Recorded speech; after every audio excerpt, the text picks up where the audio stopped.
Bien, pues hemos tenido oportunidad de estar aprendiendo mucho y de temas muy delicados en el bloque 3 y por lo tanto tengo la satisfacción de, aparte de comunicarles que todos hemos aprendido mucho, de contestar algunas preguntas que se han ido formulando a los ponentes y algunas más que pueden perfectamente llegar. Empezaremos precisamente por la doctora Magda Rosinska, que nos acompaña aquí, y la pregunta es: ¿piensas que si hubieran más personas en los grupos habría salido más diferencias en los rasgos de personalidad? Hola, sí, gracias. Sí, yo pienso que si había más gente en los dos grupos que yo he estudiado, que estaban los de trastornos alimentarios y la patología dual, que habían más conocimiento de los rasgos de personalidad de cada grupo y que podemos también tener las cosas para crear un tratamiento mejor por las pacientes. Perfecto. Bien, no sé si la doctora Carolina Baeza está conectada. No la vemos. ¿Está conectada la doctora Baeza? Sí, aquí estoy. Muy bien. Muy bien, doctora Carolina Baeza, que es una de nuestras representantes de este mundo en Francia y ha conquistado a Francia. Y por lo tanto, ya que ha conquistado a Francia, pues tenemos mucho gusto en preguntarle y que nos enseñe un poco más. Y el tema es si hay casos de esta problemática mencionada, en este caso de la hiperlaxitud, en personas no con infrapeso, sino con sobrepeso u obesidad. Sí, bueno, agradezco la pregunta. En los estudios que hemos hecho en personas con Ehlers-Danlos, efectivamente vemos, primero que nada, una alteración del índice de masa corporal. O sea, hay muchas personas que tienen una alteración del índice de masa corporal y esto lo vemos en los dos extremos. Es decir, gente que tiene infrapeso, que es lo que presentamos en la presentación nuestra, y nos concentramos con esta sospecha de la anorexia, pero también vemos el otro polo, es decir, personas que están con sobrepeso. Pero pensamos, no lo hemos estudiado todavía, pero pensamos que estas personas tienen otro perfil. Ahí vemos más esto frecuente que vemos en las personas con dolor crónico, en donde hay también menos movimiento, etcétera, que lleva también al sobrepeso. Quedaría estudiar si esto se vincula también con bulimia, por ejemplo, ¿ah? Pero sí, vemos sobre todo esto del índice de masa corporal alterado.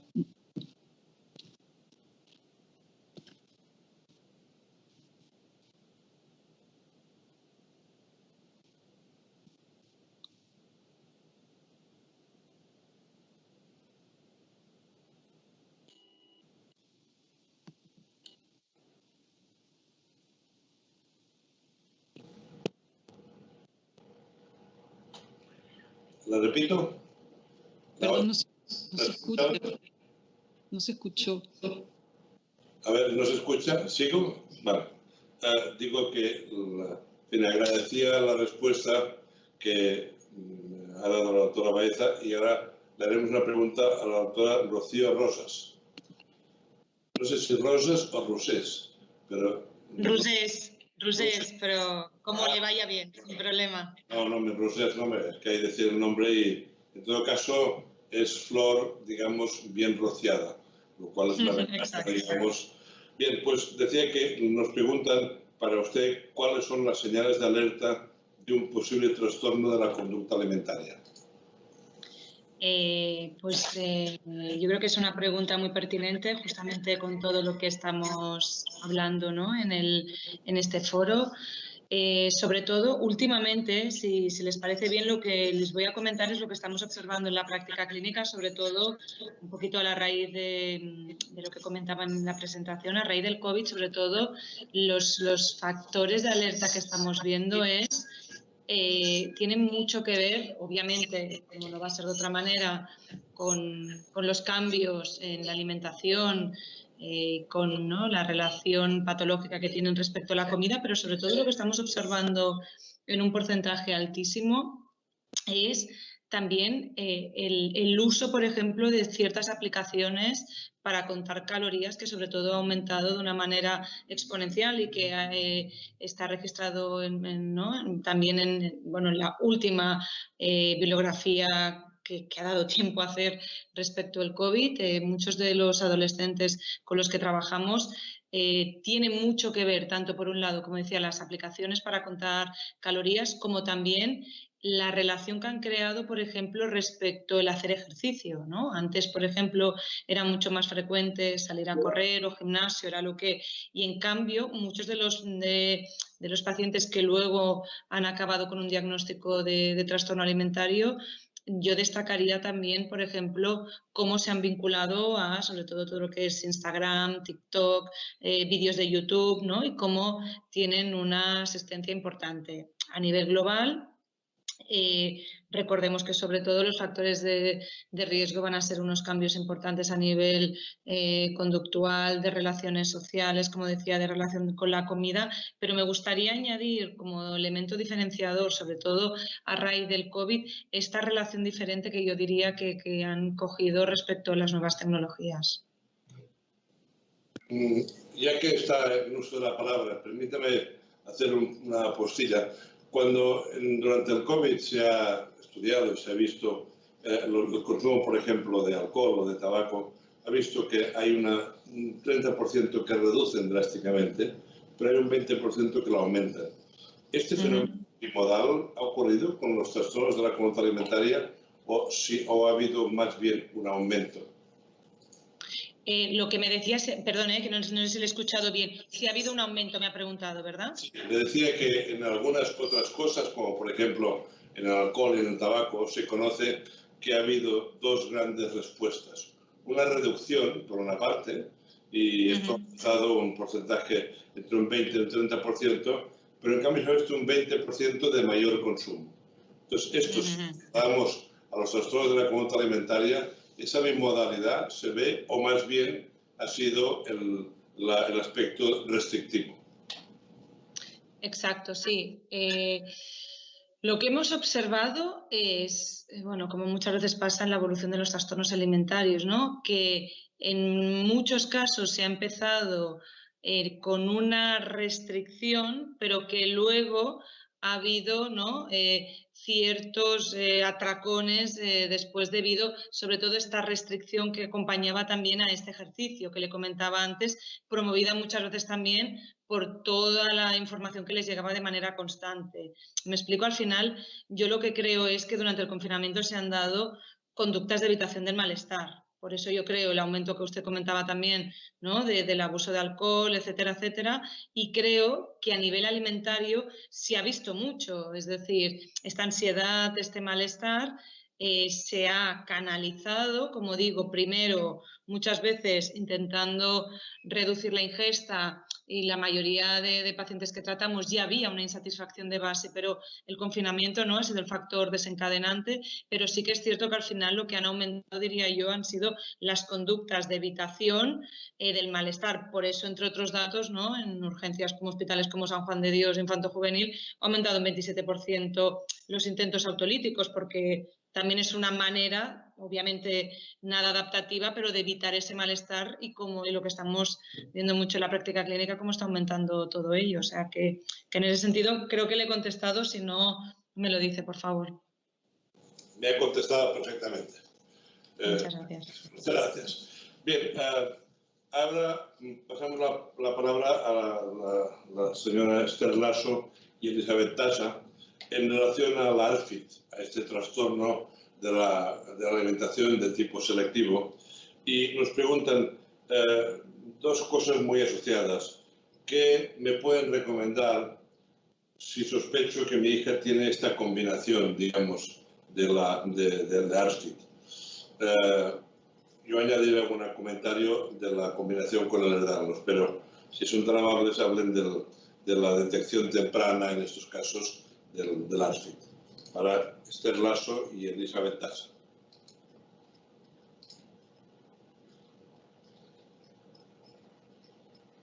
¿Nos ha oído? Hola, bueno, no sé si quiere contestar Esther.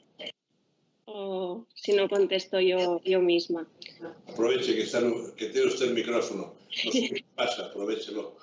Bueno, a ver, yo entiendo que esta es una pregunta de un padre o una madre que tras haber escuchado las características del ARFID, pues que están preocupados, ¿no? de que su hijo o hija no simplemente sea un comedor selectivo, digamos, sino que estemos hablando de un trastorno. Estaríamos hablando de que existe una malnutrición en esta criatura. En este caso, yo lo que le recomendaría es que que consultara con su pediatra de cabecera, que es quien mejor puede evaluar sobre todo el estado orgánico del niño o la niña, y si en el caso de que su pediatra lo considere oportuno, pues que tramite la derivación al CESMIG, y a partir del CESMIG pues se puede derivar a unidades especializadas.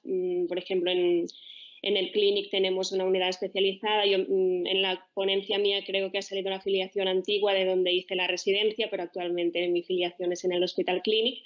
Allí tenemos una unidad de trastornos de la conducta alimentaria y vemos ARFIDs que los mandan sobre todo los pediatras o los psiquiatras de CESMIG, más raramente otros especialistas, digestólogos y tal. Yo quería añadir, sé que tanto la doctora Andrea Bruguera como Yolanda Collado no pueden conectarse por diferentes razones, y yo quería añadir un poco a este comentario dos aspectos que son relevantes. ¿Por qué miramos el ARFID y la hiperlaxitud articular? Pues porque realmente veíamos que la coincidencia era alta. También lo es con la conducta anoréxica, como muy bien ha explicado tanto la doctora Baeza como la doctora Collado. Y entonces, claro, esto sí que es un dato importante. ¿Por qué? Porque, en definitiva, lo que nos dice este fenotipo físico es que la alimentación para estas personas resulta más difícil. Les cuesta más. Primero, en la percepción.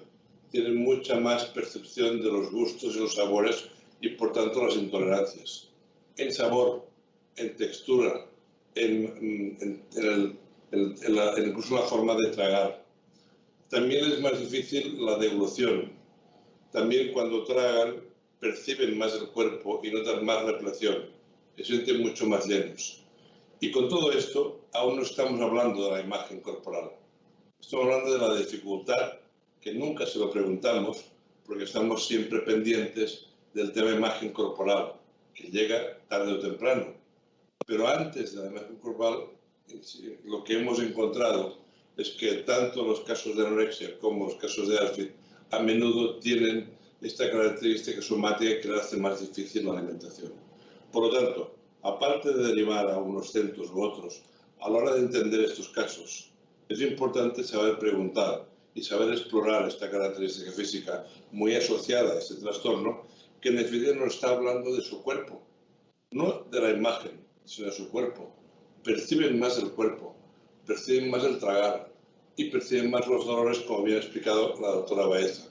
Por tanto, yo quería que, además en esta mesa, para los que nos escuchen, que sepan que hay que también explorar bien este cuerpo, porque ahora ya sabemos que esta curiosa enfermedad del Ehlers-Danlos, que ya hace años que algunos estamos trabajando, la primera cuestión que tienen es que son muy sensibles, también visceralmente. Segundo, que son más ansiosos, o sea, anticipan más. Y tercero, suelen ser buenos guerreros, por tanto no se peleen directamente unos con ellos, hagan otras cosas. Lo digo porque son tres aspectos que sabemos que en el fenotipo esto va así.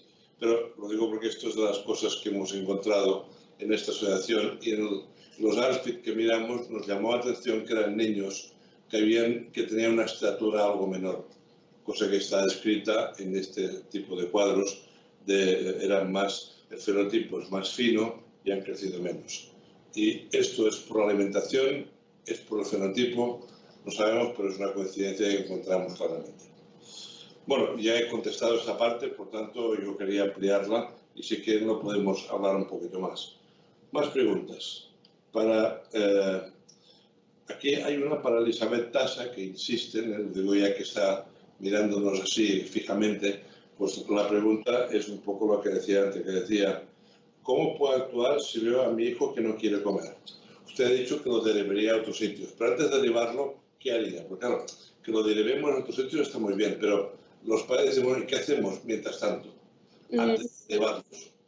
Claro, a ver, normalmente las pautas que damos en el tratamiento de los trastornos de la conducta alimentaria con respecto a la actuación de las familias es que cuando existe un problema, un trastorno de la conducta alimentaria, hay que diferenciar el rol de la familia del rol de los terapeutas. Es decir, una vez que se ponga el niño o niña en tratamiento en manos de los profesionales adecuados que van a confirmar o no el diagnóstico, los papás no tendrían que estar discutiendo a cada comida si te comes esto, si no te comes esto. Cuando entren en terapia ya les enseñarán que hay unos registros que los terapeutas facilitamos y es allí donde tendrán que registrar lo que ha comido, lo que no ha comido y luego esto lo traen periódicamente al terapeuta. Pero los papás no deben, diría yo, entrar en una actitud de confrontación con el paciente porque no se trata habitualmente o casi nunca de un problema de conducta, ya lo hemos explicado. Hay 3 endofenotipos, entre comillas, que he explicado y ninguno de ellos parece tener que ver con un tema de conducta. Entonces yo pienso que el ARFID, bueno, se debe tratar en una unidad especializada por parte de profesionales y los profesionales vamos a guiar a los padres sobre cómo pueden hacerlo y también prevenir que ellos vayan desarrollando pues el burnout y la ansiedad y otros síntomas que se pueden asociar. Bien, recuerden que por lo menos la mitad de los ARFID son también hiperlaxos, para que aquí estamos, que lo puedan mirar.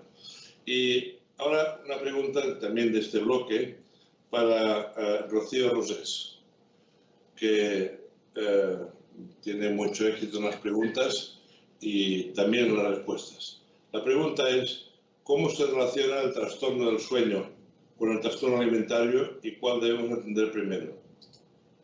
Lo digo también, le quiero añadir que la prevalencia del trastorno del sueño en la hiperlaxitud articular es del 40%.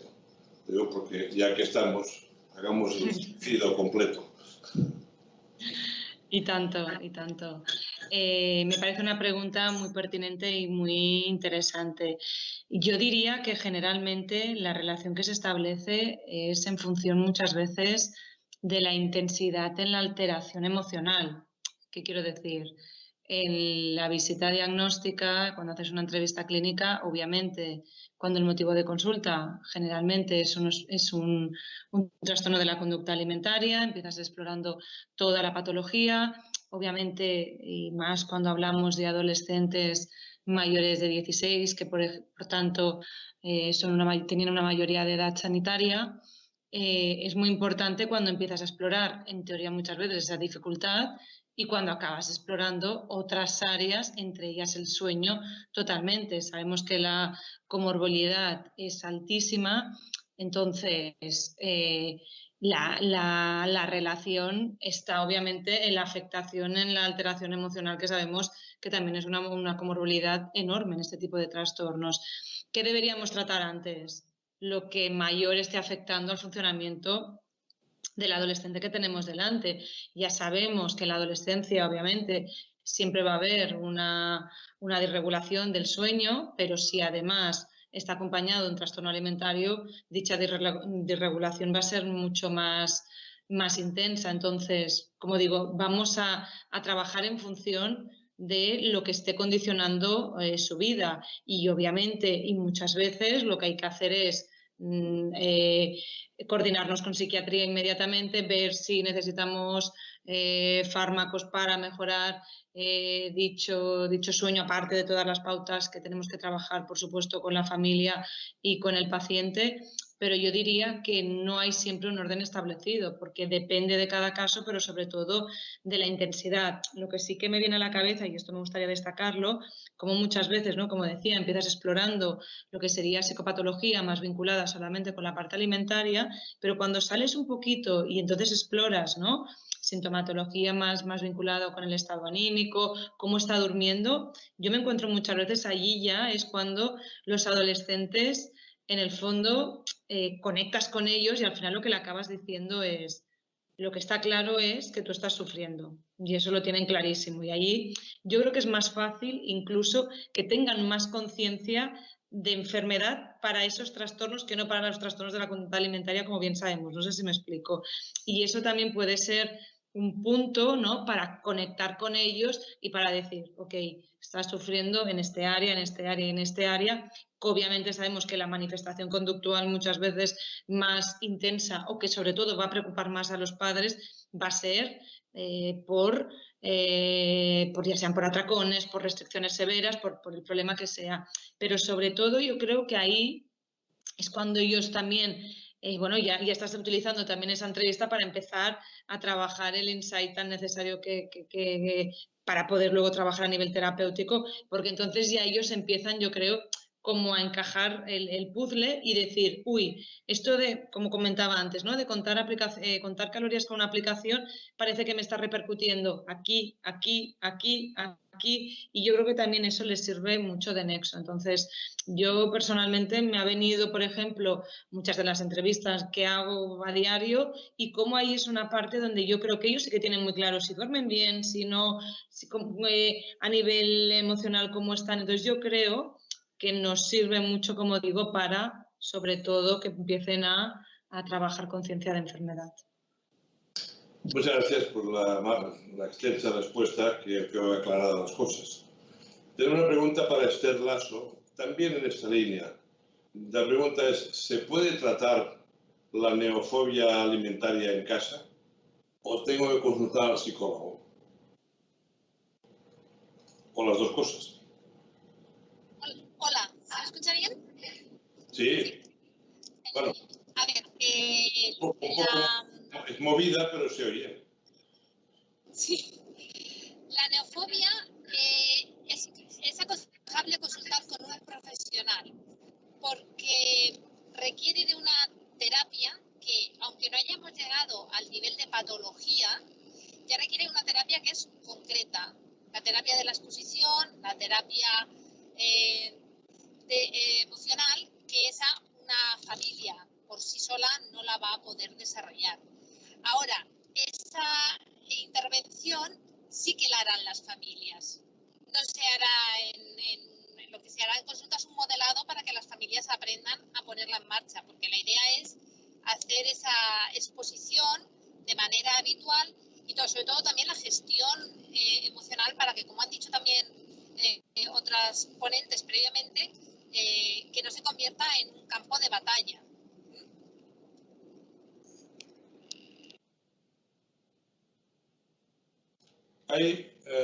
Tengo una pregunta un poco especial.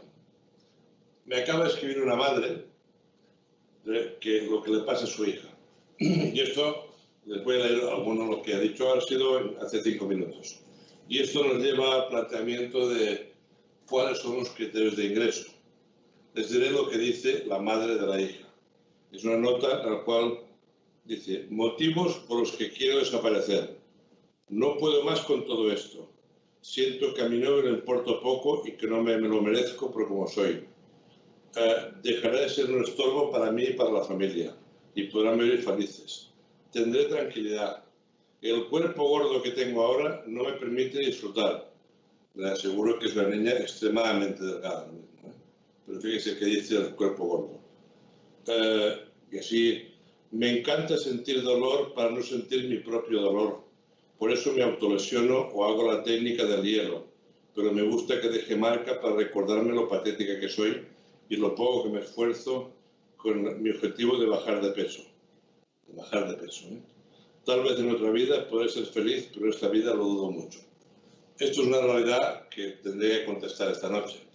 Pero quizá viene bien para que podamos, algunas de los que han presentado, pues supuesto, a todos los es, pero si alguna otra quiere contestar, para ver cuáles son los criterios de ingreso, que este puede ser uno, por ejemplo, ¿no?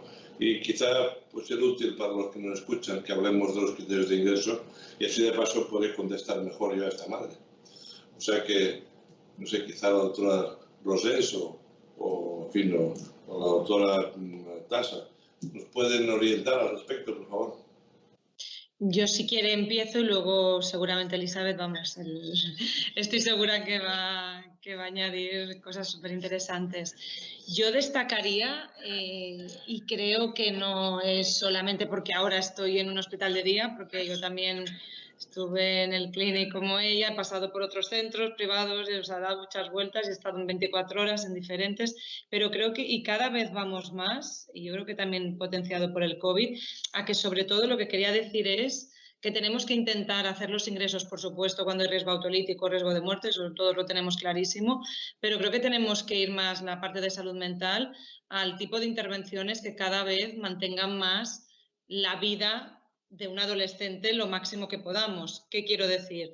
Obviamente tenemos que evaluar, ver realmente el riesgo autolítico que hay, ver también si ya en otros recursos ha fracasado y entonces obviamente o cuando ha sido la edad de inicio del trastorno, etcétera, etcétera, factores genéticos y todo lo que tenemos que valorar, pero un poco la respuesta que quería dar es que al final tenemos que intentar, por supuesto, hacer un tratamiento intensivo cuando sobre todo están habiendo autolesiones, ¿no? Yo creo que ahí es lo que hablábamos, ese malestar, esa evitación del daño importante. Creo que eso es algo que ya nos tiene, ¿no?, que encender todas las alertas y que ver que es altamente probable que un caso así, me aventuro, obviamente solo tengo la información que usted acaba de comentar, pero que a nivel ambulatorio seguramente sería un caso que nos quedaríamos muy cortos, pero yo cada vez creo que tenemos que abogar más por un recurso intermedio, que obviamente, como digo, cuando hay que hacer el ingreso, por supuesto, y es necesario, y nosotros derivamos de manera constante a ingreso, pero creo que tenemos que abogar más por un punto intermedio más similar a lo que sería un hospital de día, que podamos tener un control importante sobre los pacientes y sobre las familias, obviamente, que podamos hacer coordinación con escuelas y con los profesionales implicados, pero que sobre todo rompan lo menos drásticamente la vida de que al final no dejamos de que son chavales, o sea, que necesitan estar en el colegio, que necesitan lo máximo que, ¿no?, la patología les deje. Entonces, bueno, y un poco creo que cada vez más, y en eso Elizabeth lo sabrá mucho mejor, cada vez más está, ¿no?, la atención también, la hospitalización domiciliaria. Yo creo que cada vez vamos más en la línea de no solamente que hayan centros, sino que también los profesionales nos podamos desplazar y que sobre todo utilicemos los recursos de la manera más eficiente posible. Con esto lo que quiero decir es que la idea tradicional que tenemos siempre de ingreso psiquiátrico, contención al máximo, creo que es una idea que cada vez va a quedar más desfasada. No sé si he dicho los criterios diagnósticos o lo he confundido un poquito más. Bueno, quizá alguien más puede, o sea, le he pedido criterios de ingreso y me ha dicho criterios de no ingreso. Quizá alguien más puede añadir algún criterio de ingreso. Bueno, yo creo que Rocío lo ha dicho muy bien. Yo hubiera dicho lo mismo. Yo quizá cuando en mi ponencia he hablado de los criterios de ingreso del ARFID, que he comentado que no son muy diferentes de los criterios de ingreso de cualquier otro TCA, me refería a los criterios de ingreso en agudos. Pero, por supuesto, existe un camino o una escala de grises, si queréis, entre un paciente que llega y se empieza a visitar ambulatoriamente hasta la planta de agudos. Hay hospital de día, hay ahora cada vez más programas de hospitalización domiciliaria, incluso para niños, también estamos empezando nosotros uno. Y todos estos recursos, los recursos online, como muy bien ha explicado antes Rocío, también se tienen que explotar para poder, porque para poder llegar a más chicos y chicas, pues suponen sin duda un valor muy importante, ¿no?, y más en los tiempos que corren. Yo, por mi parte, aclarar esto, que yo si he podido inducir a error cuando en mi ponencia hablaba de los criterios de ingreso del ARFID, estos se referían a los criterios de ingreso del ARFID en unidad de agudos, por tanto, no en una sala de hospitalización parcial, sino en una unidad de agudos. Y son, lógicamente, los criterios médicos, es decir, aquellas situaciones en las que puede peligrar la vida del niño o la niña, ¿no? La bradicardia, las alteraciones en el ionograma, etcétera, etcétera. La ideación suicida o el riesgo suicida autolítico no lo había puesto porque estaba hablando de la parte nutricional, pero por supuestísimo, si un chico o chica con ARFID pues llega con ideación autolítica porque tiene una gran vivencia de malestar, que suele pasar sobre todo en el segundo subtipo que he explicado, que es el sensitive, pues por supuesto que también sería criterio de ingreso. Bien, la madre me está preguntando qué hacemos. Yo creo que en un caso como el que has leído es un criterio de ingreso. ¿O no, doctoras? ¿Qué le digo a la madre? Ya que estamos en vivo, con un caso práctico real, ¿no les parece que es un tema para ingresar? Esta chica lleva 4 meses en varios hospitales de día de Barcelona, que seguro que ustedes conocen y que tal vez conocen. Pero esto es la evolución que está siguiendo y, por lo tanto, pues no ha sido posible y ha habido, en fin, ha cambiado 2 veces de hospital de día. Y ahora me encuentro con esto, que hacía 15 días que no tenía noticias y me encuentro con esto. ¿No les parece que es un criterio de ingreso? Y si me dicen que sí, les preguntaré dónde. A mi parecer... Empieza tú, Elizabeth. No, digo, a mi parecer esta chica lo que tiene es un criterio para acudir a urgencias y que se valore esta ideación autolítica. A partir de aquí, pues ya decidirán los psiquiatras que la atiendan si está de ingreso o si puede seguirse el tratamiento actual o modificado, pero sin duda cuando hay una verbalización, ¿no?, de una ideación autolítica y sin conocer a la paciente, es decir, que no somos sus psiquiatras, el consejo sería acudir a urgencias de psiquiatría. ¿Le parece igual? Entonces, ¿estamos de acuerdo? Totalmente. Solamente añadiría, perdone, que es que a veces el decalaje no quiero pisar a nadie, que como se escucha a veces un poquito así. Y sobre todo porque usted lo ha dicho muy bien, ha fracasado el tratamiento en el recurso intermedio que sería hospital de día. Entonces yo creo que ya es un criterio ese mismo hecho para entonces ir a otro de mayor contención. Era lo que quería añadir solamente. Pues muchas gracias, porque así podemos ayudar a esta familia, que realmente una cosa que quizá hemos comentado poco, que ustedes sí que lo han dicho, el tema de la familia, porque estoy seguro que cuando yo diga que va a ingresar, la madre me dirá que no. O sea que ya se puede imaginar que ha de ingresar. Madre, ¿cómo ingresar? Digo, es que, bueno, pues esto que ustedes seguramente se encuentran con más frecuencia, porque a veces la familia pide y a la vez despide.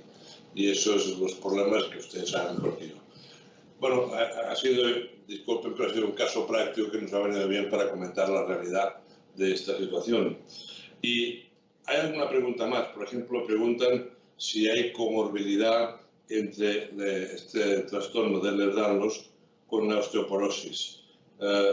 Sí, el tema, hay una tesis del año 80 que se estudió si los que tenían hiperlaxitud tenían más osteoporosis y también se tenía más artritis reumatoide y no se encontraron datos concluyentes, o sea que por lo tanto no sería una de las patologías más frecuentes en estos casos, ni mucho menos joven, o sea que en este caso no es bien el problema. En cambio, en el tema del trastorno de la alimentación sí hay, porque como bien habéis explicado, pues hay problemas a veces nutricionales que ponen realmente en riesgo el metabolismo. Pero en definitiva, en cuanto simplemente al tema de la hiperlaxitud, piensen que la hiperlaxitud articular o el Ehlers-Danlos es un trastorno sistémico que afecta sobre todo a las articulaciones, a la piel, a la cicatrización, afecta mucho al sistema digestivo. O sea, la prevalencia de problemas digestivos funcionales o no, pero realmente estos que mal llamados funcionales, es casi el 70%, hay problemas también de tipo vascular, hay problemas en el equilibrio, hay problemas en la temporomandibular y hay dolores, como muy bien la doctora Baeza le ha explicado. O sea, que es un trastorno que es multisistémico y que a veces uno tiene que hacer un repertorio y mirar todo el espectro de lo que ocurre. Y concretamente en el tema de alimentación, pues lo que les comentaba, que hay que valorar bien que tiene una percepción aumentada del cuerpo, lo cual, claro, que uno note. Yo cuando esto fue un gran estudio de Inglaterra, por ejemplo, la prueba que hacían es si uno podía notarse el latido cardíaco sin tomarse el pulso. En estos casos era muy frecuente que pudieran, cosa que en general no es tan fácil, ¿no? Y maniobras de ese tipo. O sea que la percepción corporal es mayor y por tanto, cuando uno tiene que probar, o sea, tiene más ascos, tiene más dificultades. Y por tanto, claro, esto es un aspecto que es, incluso hay un caso publicado, falsa anorexia en un caso de laxitud. Vete a saber si era falsa o no era falsa, pero es un artículo que salió, bueno, es que parecía que era una anorexia y en realidad era un Ehlers-Danlos. Eso, luego hay algún caso publicado al respecto, que no había todo el tema del espejo, había la dificultad para comer. Bien, son detalles clínicos que creo que hay que tener en cuenta. En este caso, esta chica es una Ehlers-Danlos grave, una niña con trastornos del desarrollo, que es realmente, o sea, ella nació con prematura, con grandes problemas, o sea, que es ya un cuerpo más pequeño, pero fíjense que en este caso sí, tiene laxitud y le cuesta comer, pero se ve gorda. O sea que no es solamente el tema de dificultad, se ve gorda y se castiga porque no es capaz de adelgazar. O sea que no es que descartemos el aspecto de la imagen, pero claro, es que combinar las dos cosas. Y curiosamente, cuando en los hospitales de día iba, comía aparentemente, ¿no? O sea que es curioso que haya esta conducta doble. Bueno, más cosas. ¿Tenemos alguna otra pregunta? ¿Estamos mal de tiempo? ¿No? O sea que podemos hacer alguna pregunta más. No sé lo que... No hay más. Ya no hace falta más preguntas. Bueno, pues entonces, si es así, lo que queremos hacer es agradecer mucho a los ponentes que han estado no solamente brillantes, sino muy instructivos, didácticos y además muy claros y muy educativos. Lo interesante de esta reunión es lo que aprendemos y el moderador es de los que aprende más, porque puedo dedicarme especialmente a escucharles. En este caso, como no había encontrado el tiempo, porque estaba todo grabado, encima ha sido, vaya, un placer, porque me estás preocupada por cortar. En este caso estaba todo, el pastel estaba cortado. Y yo quería, por tanto, agradecer a los ponentes y decirles que también a las personas que nos están viendo, pues que quedamos todos a su disposición, pero también quería hacer un pequeño homenaje a los que han tenido la fuerza y la oportunidad de organizar esta reunión, que es un éxito y que además han tenido el esfuerzo de montarlo aquí con varias aulas, en fin, estas cosas tan complicadas, y les puedo asegurar que también nos han dado un poco de chocolate, pero agua no nos ha faltado. Y por lo tanto yo también les quería agradecer la amabilidad de su concurso. Y bueno, pues si le parece cerramos pues esta mesa y ya pasamos la palabra a la siguiente, que va a ser pues la doctora Paula Espinosa, que ha sido el alma, digamos, de esta reunión, y como el alma pues hay que cuidarla muy bien, y le damos la palabra.